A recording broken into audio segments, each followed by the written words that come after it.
Hey guys, I want to get straight to the video. This video is to help modernize kitchen cabinet and drawers.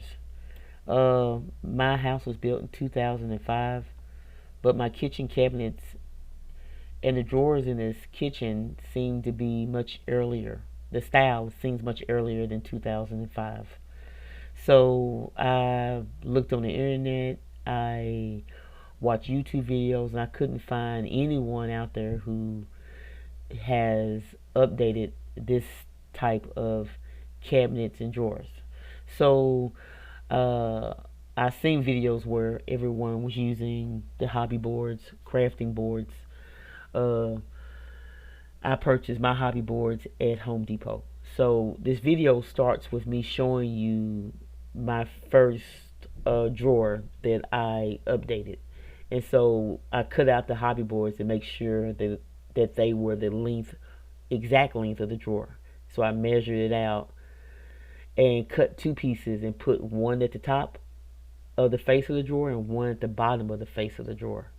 And you got to make sure that the edges of the board meets the edges of the face of the drawer, because that space in between there where they meet, you're gonna have to fill it with spackle. So here's the board I used. This is the size that I used, and it was a perfect size for my style of kitchen cabinets. Not too big, not too small. So right here, this clip shows you that my drawers, kitchen drawers, they have a beveled face. So right here, completely around the whole drawer from the side to the bottom, there's this beveled raised edge. So I try to figure out how. That's one of the things I was trying to find out, of how, if you have a face of a drawer and cabinet that looks like this, how can you make it shaker style? So I couldn't find anything on it, like I said earlier, on the internet. So what I decided to do was just take the hobby board and just place it right there on the raised part, and make sure that the edge of that board meets the very edge of that board meets the edge of the face of the drawer. And I did the top first, the bottom, and then I measured the sides and filled in the side with the boards. And it turned out really great. And I made sure that I glued it with wood glue on every board, and then I used 3/4 brads.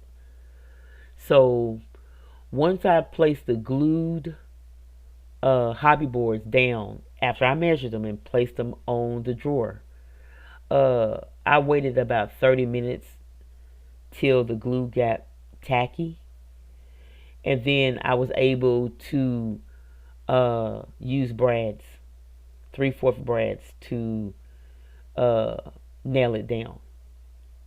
And I'm showing you right here in this clip where the edges of that board meets the edge. Because reason I'm saying that, because it's very important. The reason I keep repeating it, because it's very important to make sure that the edge meets the edge on the drawer. Because if the edges are not straight, then once you get done, your work will look crooked. And you don't want to go through with removing the boards, the hobby boards, because you didn't have them on there quite straight enough. So after I got done with that and it dried, I want to show you a picture of how it looks. So this is how it looked on the drawers once I got done. And I spackled them. This is how it looks. And now this part of the video is the kitchen cabinets. And I'm showing you the process of how I glued it, and how because where the nail holes are, where the nail holes for your pulls, your handles for your cabinet, when you put that hobby board, it's going to cover up the holes that were already previously there.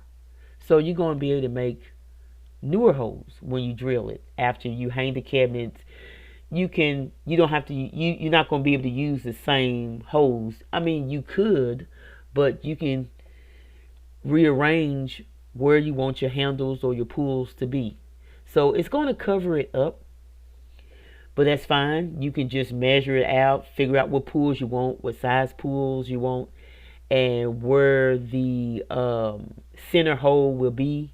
And then you can pretty much purchase whatever type of pulls you want. So these are the 3/4 brads that I used, and it worked pretty good for the size uh, hobby boards I used.